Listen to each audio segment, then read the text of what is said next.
So hello everyone and welcome back to the channel. So finally Black Clover chapter 341 is here और यह chapter बहुत ही बढ़िया था।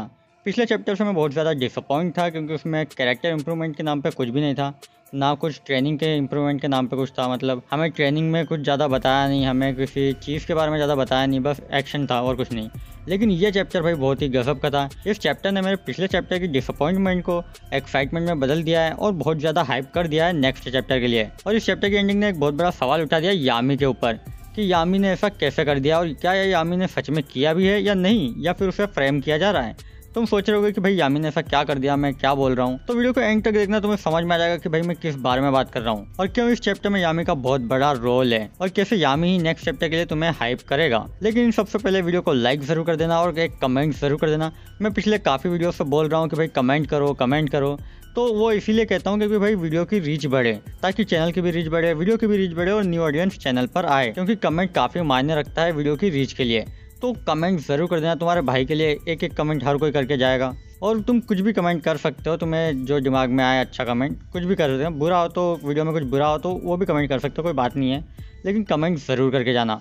और अब सीधा चैप्टर की ओर बढ़ते हैं। तो चैप्टर की शुरुआत होती है 3 नए रिवीजन मेंबर के इंट्रोडक्शन से, जो कि तुम अभी स्क्रीन पर देख ही सकते हो। ये 3 न्यू मेंबर्स हमें बताए गए हैं और अब टोटल हमें 7 में से 4 मेंबर्स के बारे में पता चल चुका है, इचिका और 3 ये न्यू मेंबर। और आते से ये सबके सब आस्था के साथ ट्रेनिंग कर रहे होते हैं, आस्था को बैटल में हरा रहे होते हैं। मतलब इस बार दोबारा से आस्था को ये लोग पेल रहे होते हैं भाई, एक के बाद एक, और सभी के सब वेटन टेक्निक का ही यूज़ कर रहे हैं। कोई भी सोर्सरी का यूज़ बिल्कुल नहीं कर रहा है, यानी कि मैजिक का यूज़ नहीं कर रहा है। सिर्फ फिजिकल स्ट्रेंथ और वेटन जो टेक्निक है जिससे वो कुछ भी कर सकते हैं, या फिजिकल स्ट्रेंथ बढ़ाना या जितना कुछ भी वो कर सकते हैं, वो सब कर रहे हैं इसी टेक्निक से। और आस्था एक के बाद एक तीनों से हार रहा है, कहीं से भी वो बैटल में उन्हें हरा नहीं पा रहा है, सबसे हार ही रहा है। और उसे महसूस होता है कि वेटन कितनी पावरफुल टेक्निक है और कैसे जो टेक्निक है उसमें जो की को है वो कैसे मैनिपुलेट किया जाता है। और हर किसी के पास वेटन की टेक्निक को पावर को यूज़ करने का अलग अलग तरीका है। जैसे कि मान लो वेटन टेक्निक की टोटल पावर है 10, तो कोई बंदा 2 लात मार के उसे 5-5 के हिस्सों में बांट कर उसका यूज़ कर रहा है, तो कोई 5 पंचेस मार के उसके 2-2 के हिस्से में यूज़ कर रहा है।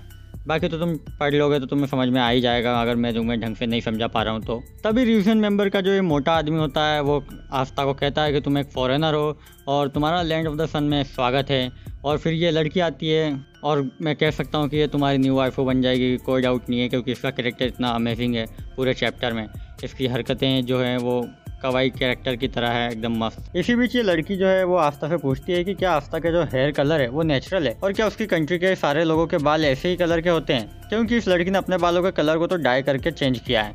तो आस्था इस पर कहता है कि नहीं, हर किसी के अलग अलग रंग के बाल होते हैं, किसी के ऑरेंज है, किसी के रेड, किसी के येलो, किसी के ब्लू वगैरह वगैरह। तो इस पर जो भूतिया मास्क वाला रिवीजन मेंबर होता है वो इस लड़की को कहता है कि तुमने इतना मेकअप वगैरह क्यों थोप रखा है और तुम अपने आप को शिनोबी कहती हो, लेकिन तुम शिनोबी जैसे पेश नहीं आती हो, निंजा वगैरह जैसी पेश नहीं आती हो। तुम्हारा लुक ये सब काफ़ी डिफरेंट है और तुम अपने आप को कुछ और ही पेश करने की कोशिश कर रही हो। इस पर ये लड़की कहती है कि कई बार हमें अपना दिमाग जो है वो शट डाउन करके ज़रा मन की करनी चाहिए वगैरह वगैरह। तो इस पर ये मास्क वाला फिर से कुछ भाषण देता है, जिस पर ये लड़की फिर से कहती है कि इस कंट्री में जिसकी कमी है वो है एनर्जी की, जो कि मेरे अंदर कूट कूट के भरी हुई है। तभी वो मोटा वाला जो रिवीजन मेंबर होता है वो कहता है कि मैं इन कपड़ों के खिलाफ़ नहीं हूँ, मैं तो इसके सपोर्ट में हूँ। और फिर अचानक से रिव कहता है कि तुम दोनों को यहाँ बिजी रखने के लिए माफ़ करना, लेकिन तुम लोगों की मुझे मदद की ज़रूरत है यहाँ पर। तो इस पर तीनों के तीनों कहते हैं कि रिव सान के लिए या रिव दोनों के लिए तो हम कुछ भी कर सकते हैं। इसके बाद फिर वो तीनों के तीनों कहते हैं कि भैया आस्था दोबारा ट्रेनिंग के लिए तैयार है। तो आस्था फिर से कहता है कि बिल्कुल मैं तैयार हूँ, और एक बार फिर से तीनों के तीनों इसको पेल देते हैं, फिर से गिरा पड़ा है बेचारा। दूसरी तरफ आस्था पड़े पड़े सोच रहा होता है कि भाई ये लोग तो अपनी सोर्सरी या मैजिक जो भी ये लोग यहाँ कहते हैं उसका यूज़ नहीं कर रहे थे, और उसके बावजूद भी ये वेटन टेक्निक इतनी पावरफुल है कि उन्होंने मुझे धूल चटा दी। और इसी फाइट के दौरान उसे चारों से लड़ते समय पता चला कि वेटन टेक्निक का एक्चुअल में यूज़ किस तरीके से होता है, लेकिन अभी भी आस्था उसे फिगर आउट नहीं कर पा रहा है कि वो किस तरीके से इस टेक्निक का यूज़ करे और उसे मास्टर करे। तभी इचिका जो है वो आस्था के एकदम करीब आ चुकी होती है। आस्था इचिका को देखता है और कहता है इचिका सान दोनों चांद। तो वो कन्फ्यूज हो जाता है कि इन तीनों से उसे कहे क्या। तो आस्था एकदम से फिर बोलता है कि मैं 18 साल का हूँ, तुम कितनी साल की हो। तो वो बताती है कि वो 24 साल की है, जिस पर आस्था कहता है कि उसे लगा था कि वो दोनों सेम ही एज के हैं। इस पर इशिका कहती है कि क्या आस्था उसे भी अपनी तरह एकदम चाइल्डिश समझता है। तो वो कहता है कि नहीं, वो उसे ज़्यादा यूथफुल समझता है ना कि चाइल्डिश। इस पर इचिका जो है वो आस्था को कहती है कि वो रियू के कहने पर उस पर नज़र रख रही है वगैरह वगैरह। और आगे रियू की तारीफ करते हुए कहती है कि रियू भले दिख ना रहा हो लेकिन वो काफ़ी बिजी इंसान है, उसे पूरी कंट्री पर ध्यान रखना पड़ता है, इस पूरे देश पर ध्यान रखना पड़ता है, और वो ऐसा अपनी उस आँख की मदद से करते हैं जिसके पास एबिलिटी है प्रेजेंट में कुछ भी हो रहा है उसे देखने की। अब यहाँ मुझे कुछ कन्फ्यूजन महसूस हो रही है, क्योंकि अगर ये बंदा सिर्फ प्रेजेंट देख सकता है तो इसे भाई पास्ट के बारे में कैसे पता और फ्यूचर इवेंट्स के बारे में भी कैसे पता। जैसे हमने चैप्टर, मुझे याद नहीं आ रहा कौन सा था, शायद 338 या 339 था, जिसमें वो कुछ बैंडिट्स अटैक करते हैं और रियू पहले ही आके उस लड़की को और उसके छोटे भाई को बचा लेता है। तो भाई ये तो एक तरीके से फ्यूचर देखना हुआ, लेकिन यहाँ इचिका का कहना है कि वो प्रेजेंट देख सकता है। हो सकता है ऑफिशियल ट्रांसलेशन में थोड़ा चेंजेस हो जाए। खैर आगे इचिका और भी तारीफ करती है, पर बीच में आस्था कहता है कि भाई इसके पास अगर ये एबिलिटी है रियू के पास तो ये तो काफ़ी अच्छी बात है। और तभी इचिका कहती है कि बेवकूफ़, तुम्हें नहीं पता रियू समा कितने ज़्यादा अमेजिंग है, उनके पास कोई सॉर्सरी वगैरह नहीं है, उसके बावजूद भी उन्होंने पूरे देश को यूनाइट किया। और वही जैसे अपने आस्था का ड्रीम है वगैरह वगैरह जो कि रियू हासिल कर चुका है, वही सब यहाँ पर इचिका बता रही होती है कि कुछ मैजिक या सॉर्सरी वगैरह नहीं है, फिर भी उसके बावजूद रियू ने ये किया वो किया, फलाना किया ढिमकाना किया वगैरह वगैरह।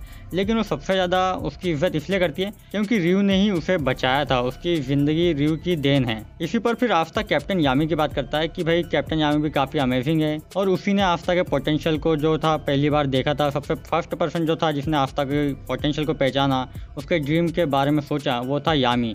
और दिखने में भले ही यामी थोड़ा टायरेंट हो, यानी कि गुस्सेल हो और तबाही मचाने वाला हो, लेकिन वो ब्लैक बुल्स का प्राइड है। और आस्था अच्छी अच्छी बातें बताता है इचिका को, लेकिन इचिका कहती है कि उस बंदे के बारे में कुछ मत बोलो, वो बहुत ही घटिया इंसान है। तो इस पर आस्था कहता है कि तुम अपने भाई के बारे में ऐसा कैसे कह सकती हो। माना कि वो थोड़ा गुस्सेल है, थोड़ा तबाही मचाने वाला है, लेकिन वो एक अच्छे इंसान है। तभी इचिका आस्था की बात को टालते हुए, उसे बीच में काटते हुए कहती है कि उस बंदे ने हमारे पूरे क्लैन को ख़त्म कर दिया, एक तरीके से मार डाला। जो कि मुझे नारुतो की याद दिलाता है, क्योंकि नारुतो में भी इटाची ने कुछ ऐसा ही किया था। और वैसे मैं बता दूं कि इसके मीम्स अभी थोड़े वायरल हो रहे हैं, जहाँ पर ये इटाची और यामी का कंपैरिजन हो रहा है। और इसी के बाद हमें थोड़ा सा फ्लैशबैक दिखाया जाता है, जिसमें इचिका और यामी दोनों बच्चे हैं। यामी शायद वही 13 साल का होगा और इचिका कुछ 5-6 साल की, कुछ ऐसा कुछ। तो इचिका यामी के पीछे पीछे आ रही होती है, और यामी जो इचिका को कहता है कि दूर मत जाओ, मेरे पास ही रहना। और चैप्टर यहाँ एंड हो जाता है। तो जैसा कि मैंने वीडियो की शुरुआत में कहा था कि भाई यामी के ऊपर जो है काफ़ी बड़ा सवाल उठा है ये, कि क्या यामी ने सच में अपने क्लैन को ख़त्म कर दिया, क्या सच में उसने इटाची वाली चीज़ यहाँ दोहराई है, क्या तबाता यही यहाँ पर दिखाना चाह रहे हैं, या फिर उसने किसी और के कहने पे किया, या फिर किसी और ने कुछ किया है और यामी को फ्रेम कर दिया। अब यहाँ यामी के ऊपर काफ़ी सवाल उठ चुके हैं, जिसका जवाब हमें आगे के कुछ चैप्टर्स में मिलेगा, जो कि शायद 4-5 चैप्टर तो लग ही जाएंगे मेरे ख्याल से, या फिर कम ही हो जाए। तबाता वैसे बैक स्टोरी ज़्यादा लंबी नहीं रखते, तो हो सकता है कुछ 1-2 चैप्टर्स में ही कंप्लीट कर दें। लेकिन यहाँ डेफिनेटली कुछ पॉसिबिलिटीज़ हैं कि यामी ने यह नहीं किया, हो सकता है किसी और बंदे ने किया हो सकता है कि रियू ने ही ये किया हो। अब वो कैसे, वो किसी और वीडियो में बात करेंगे। हो सकता है कि मैं आगे इस पर वीडियो बनाऊँ, कुछ दिनों में शायद आ भी जाए, और कुछ थ्योरीज वगैरह की बात करेंगे। अभी कुछ थ्योरीज वगैरह सोचूंगा, और कुछ अगर कहीं पे मिलती है मुझे तो वो भी शेयर करूंगा अगले वीडियो में। बाकी मुझे तो फिलहाल यही लग रहा है कि भाई यामी ऐसा नहीं कर सकता, उसे फ्रेम किया जा रहा है, और डेफिनेटली तुम भी यही सोच रहे होंगे। लेकिन तुम्हारे पास कुछ और पॉसिबिलिटीज़ या कुछ थ्योरीज वगैरह अगर दिमाग में आती है तो मुझे कमेंट में ज़रूर बताना। बाकी that's it for today guys. I hope तुम लोगों को वीडियो अच्छा लगा हो, तो वीडियो को लाइक कमेंट तुम्हें पहले बता दिया करना मत भूलना। हो सके तो शेयर कर देना, हालांकि मैं इसकी उम्मीद नहीं रखता तुमसे कि शेयर करोगे, लेकिन कमेंट चल जाएगा। चैनल पर कोई न्यू है तो सब्सक्राइब कर देना, और इंस्टा वगैरह का यूज़ करते हो तो मुझे फॉलो कर देना, लिंक डिस्क्रिप्शन में मिल जाएगी। सो दैट बीइंग सेड, आज की वीडियो के लिए इतना ही। जल्दी मिलते हैं न्यू वीडियो में न्यू टॉपिक के साथ, तब तक के लिए सायोनारा।